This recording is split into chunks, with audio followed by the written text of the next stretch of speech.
A very good morning to all of you, my dear students. So, students, you remember that in the previous class I gave you the homework of these examples, these solved examples कि आप इस solved examples को अपने फिर copy में note कर लेना. And I am sure कि आपने इसको कॉपी में नोट कर रखा होगा अभी तक. एंड अब देखो, मैं आपको कुछ में कुछ जो प्रॉब्लम जहाँ पे आपने फेस किया होगा समझने में, वो चीज़ समझा देता हूँ आपको. ठीक है ना? आइए देखते हैं. देखो होता क्या है, दिस पर्टिकुलर केस, ये है क्या चीज़ है एक्चुअली में, ये है क्या चीज़ एक्चुअली, इसको ज़रा ठीक हो समझो. ठीक है. ये लिखा हुआ if A is to B is proportionate to B is to C.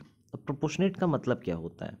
Proportionate का मतलब ये होता है कि A by B is to B by C. ठीक है ना? अगर बीच में ये प्रोपोर्शन का साइन लगा, ये जो डबल टाइम रेशियो लगा हुआ है, डबल टाइम रेशियो को हम जब कन्वर्ट करेंगे अपने नॉर्मल मैथमेटिक्स के लैंग्वेज में, जिसको हम लोग कन्वर्ट करेंगे नॉर्मल मैथमेटिक्स के लैंग्वेज में, so will write A is to B is to C. Just a minute. B is to C, इसको हम लोग क्या लिख सकते हैं? इसको हम लोग लिख सकते हैं A by B is to equal to B by सी.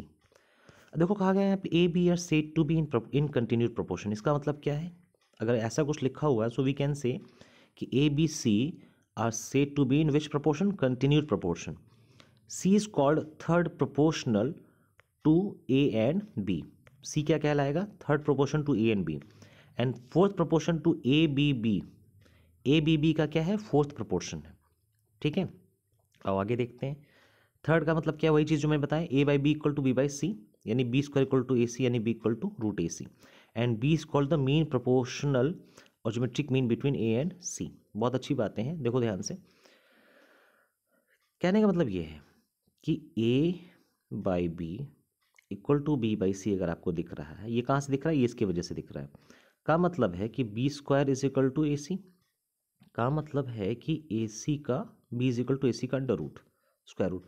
और इसी को हम लोग क्या कहते हैं? Mean proportion. क्या कहेंगे? मीन प्रोपोर्शन या फिर ज्योमेट्रिक मीन कहेंगे. क्या कहेंगे? ज्योमेट्रिक मीन कहेंगे. ठीक है. आई होप कि चीज़ें क्लियर हो रही होंगी आप लोगों को. गुड. अब देखो, ये क्वेश्चन में पूछा गया कि show that the numbers 22, 33, 44 and 63 are in proportion. अब ये जो फोर नंबर्स हैं, ये कैसे हैं? A B C and D. का मतलब हो गया, अगर प्रोपोर्शन में है, कंटिन्यूस प्रोपोर्शन में है, देन ए बाई बी, यानी I mean A is to B is to C is to D होना चाहिए. अगर हमने इसको A B C D consider कर लिया है तो इसका मीन क्या होता है कि A by B should be equal to C by D. ये जस्ट मैंने अभी सिखाया. ठीक है ना? इसको हम लोग ऐसे डिकोड कर सकते हैं ना, क्योंकि ये कह रहा है प्रोपोर्शन में है, इसको शो करना है प्रोपोर्शन में. तो अगर ये प्रोपोर्शन में है तो it can be written as this. And अगर it can be written as this, तो दिस इज ऑल्सो करेक्ट. ये हमने सीखा, ये भी जस्ट. का मतलब ये हो गया कि a into D must be equal to B into C. ये हमने प्रूफ करना है, चेक करना है कि अगर a इंटू डी इक्वल है b इंटू सी के, तो हमारा क्या गिवन नंबर्स हैं वो किस में होंगे? प्रोपोर्शन में होंगे. अच्छा, अब देखो, एक टर्म होता है एक्सट्रीम और मीन. जो सबसे कॉर्नर में जो दो नंबर्स लिखे होते हैं उनको क्या कहते हैं? एक्सट्रीम्स. ठीक है. और जो सेंटर में दो नंबर लिखे होते हैं उनको क्या कहते हैं? मीन्स. ठीक है. तो वही यहाँ पे कह रहा है कि प्रोडक्ट ऑफ एक्सट्रीम, क्योंकि ए डी का प्रोडक्ट हो रहा है ना, और प्रोडक्ट ऑफ मीन्स यानी बी सी का प्रोडक्ट हो रहा है. तो यही कहने का मतलब है कि product of extremes must be equal to product of means. यहाँ पे देखो लिखा हुआ है ना. तो देखो, एक्सट्रीम का प्रोडक्ट किया 22 इंटू 63, 1386 आएगा. 33 इंटू 42, 1386 आएगा. यानी कि product of extreme product of means के बराबर है. It means that the given numbers are in proportion. Similarly इसको प्रोपोर्शन में नहीं है, ये प्रूफ करना है. तो प्रोडक्ट ऑफ एक्सट्रीम करो, 25 इंटू 6 कितना होता है? 150. प्रोडक्ट ऑफ मीन करो, 36 इंटू 5 कितना होता है? 180. है ना? तो product of extreme is not equal to product of mean. It means कि given numbers are not in proportion. अब देखो इसको, ये कहता है if X is to 18 is to 5 is to 3, मतलब ये प्रोपोर्शन में है, आई मीन, तो find the value of X. तो फिर से वही पुराना रूल लगाएंगे, प्रोडक्ट ऑफ एक्सट्रीम और प्रोडक्ट ऑफ मीन. तो प्रोडक्ट ऑफ एक्सट्रीम क्या हो जाएगा? 3 into x is equal to 18 into 5. X की वैल्यू क्या आएगी? 18 इंटू 5 बाई 3 तो x इसको ये फर्दर कैंसिल हो जाएगा, 3 6 18 से, तो 6 5 30 आंसर आएगा। ये आ गया, ठीक है। फिर है first three terms of a proportion are 3 5 and 21 respectively, find its fourth term. First three term के यानी ए दे दिया, बी दे दिया एंड सी दे दिया और डी पता करने को बोला है। डी क्या करना है, डी फाइंड करना है ना। तो अगर ये प्रोपोर्शन में है सो यू कैन से कि sir A into D will be equal to B into C. So हमने कहा कि चलो डी पता करना है ना, तो ए की वैल्यू क्या है 3 है, डी की वैल्यू फाइंड करनी है, बी क्या है 5 है एंड सी क्या है 21 है। इसको हम नेमिंग करेंगे ना, ए देन बी देन सी, और डी यहाँ पे फाइंड करना है, डी फाइंड करना है, ठीक है।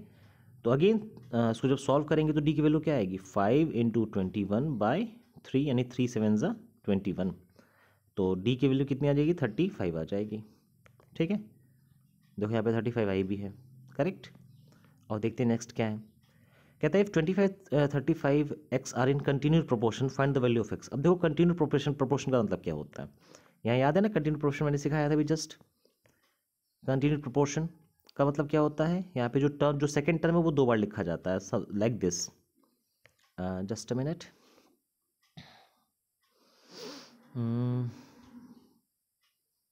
यही था ना, हाँ यही था, ठीक है।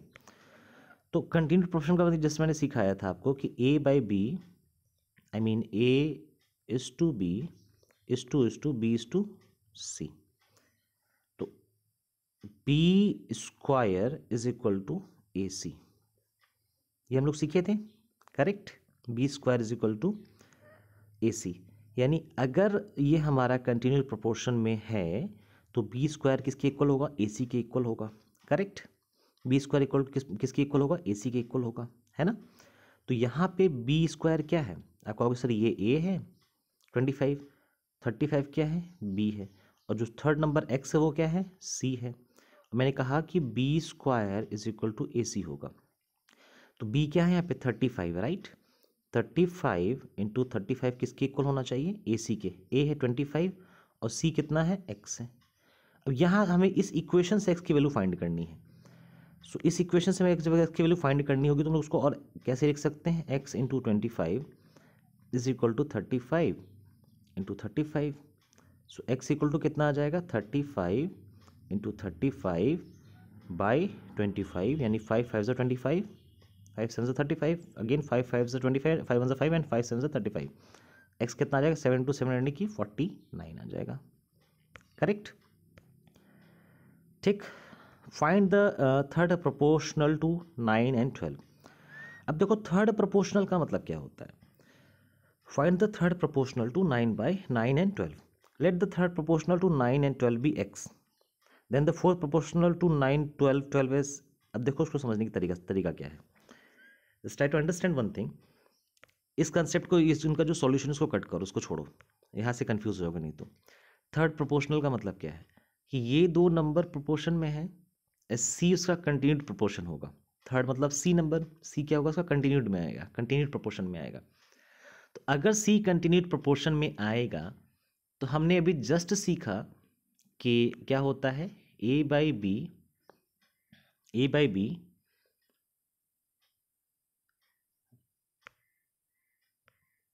बहुत बेसिक से देख लो, ए by B is to B is to C, ये सीखा था हमने। इसी के बेसिस पे हमने ये कहा था कि sir b square is equal to कितना होना चाहिए, ए सी होना चाहिए। ये b square equal to A c कैसे आता है ये भी ज़रा समझ लो, ए by b upon b by c equal to b upon c. अब यहाँ से बी का मल्टीप्लाई करोगे तो बी स्क्वायर बनेगा, क्या बनेगा B square is equal to A C, correct. तो बी स्क्वायर यहाँ पे क्या है 12 इंटू 12, ए क्या है 9, सी क्या है सी पता करना है, जैसे उसको हमने एक्स ले लिया मान लो, तो यहाँ से एक्स की वैल्यू क्या आ जाएगी आपको, अक्सर 12 इंटू 12/9, तो 12 इंटू 12/9 कितना आता है 16 होगा, ठीक है। ये find the mean proportion of 8 and 18। Mean proportion पता करना है किसका, 8 एंड 18 का मीन प्रोपोर्शन पता करना है। तो इसका भी जस्ट आपने सीखा था, मीन प्रोपोर्शन क्या होता है, मीन प्रोपोर्शन क्या होता है रूट ए बी होता है, रूट ए बी होता है। तो रूट ए बी में क्या आ जाएगा भाई मीन प्रोपोर्शन में, फटाफट बताओ, या यहाँ से इसका सॉल्यूशन देख भी लो एक बार, थोड़ा सा समझ में आ जाएगा। ठीक है, मीन प्रोपोर्शन का मतलब क्या होता है कि बीच में कोई नंबर ऐसा होगा जो इससे वैलिड होगा। ठीक है, 8 मीन का मतलब समझो क्या होता है, उसको डिटेल में समझो। A/B B/B C। अब हमें मीन का मतलब हो गया कि ये बीच वाली वैल्यू फाइंड करनी है, बी की वैल्यू फाइंड करनी है। ठीक है, तो अब हम लोग फिर से क्या करेंगे, A/B is equal to B/C। अब तक क्या कर रहे थे, सी की वैल्यू फाइंड करने के लिए हम उसको B² कर रहे थे, बट यहाँ पे सी की वैल्यू अगर गिवन है और हमें बी की वैल्यू फाइंड करनी है, तो कैसे करेंगे ये देखो। तो हम लोग क्या कहेंगे, फिर से B² is equal to AC कहेंगे, बट इस बार b को क्या कह देंगे, अंडर रूट ऑफ AC कह देंगे, स्क्वायर रूट ऑफ AC कह देंगे। तो स्क्वायर रूट ऑफ AC का मतलब क्या हो गया कि जो मीन प्रोपोर्शन फाइंड करना b वो क्या होगा, 8 इंटू 18 का स्क्वायर रूट होगा। तो 8 इंटू 18 का स्क्वायर रूट होता है, अब 8 इंटू 18 बनता क्या है, ये कुछ नहीं 144 बनता है। अब b 144 का स्क्वायर रूट कितना होगा, 12 होगा।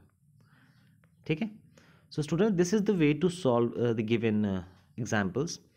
सो अच्छा खासा आपको एक आइडिया लग गया होगा, एंड इसके बेसिस पे आपको ये जो एक्सरसाइज है 8B, एक्सरसाइज 8B, इसके सारे के सारे क्वेश्चंस कंप्लीट करने हैं। जहाँ पे जो डाउट होगा वो पूछ लेना, बट हाँ एक चीज़ ध्यान देना, आप लोगों के साथ एक प्रॉब्लम ये है स्टूडेंट्स का, आप लोग डाउट ना बहुत लेट से पूछते हो।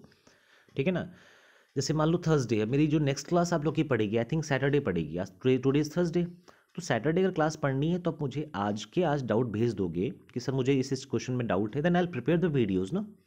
अब आप फ्राइडे की इवनिंग में मेरे को बताओगे या सैटरडे के मॉर्निंग में बताओगे सर मुझे ये डाउट है, तो how will I manage to send you the video solution. So make sure कि इसको इन क्वेश्चंस को आज ही अटेम्प्ट करो, एंड अटेम्प्ट करके जहाँ जहाँ जो डाउट्स आ रहे हैं मेरे से पूछ लो। Clear, then only I will be in a state to give you the solution, इधर द रिटन सॉल्यूशन या वीडियो सॉल्यूशन, जैसी जिसकी नीड होगी मैं वो प्रोवाइड करा दूंगा। अगर ज़्यादा नीड होगी तो मैं वीडियो सॉल्यूशन दे दूंगा, अगर थोड़ा मोड़ा ये डाउट होगा आप लोगों का तो मैं केवल रिटन सॉल्यूशन प्रोवाइड करा दूंगा PDF के फॉर्मेट में। ठीक है, okay student, that's all for the day, thanks a lot.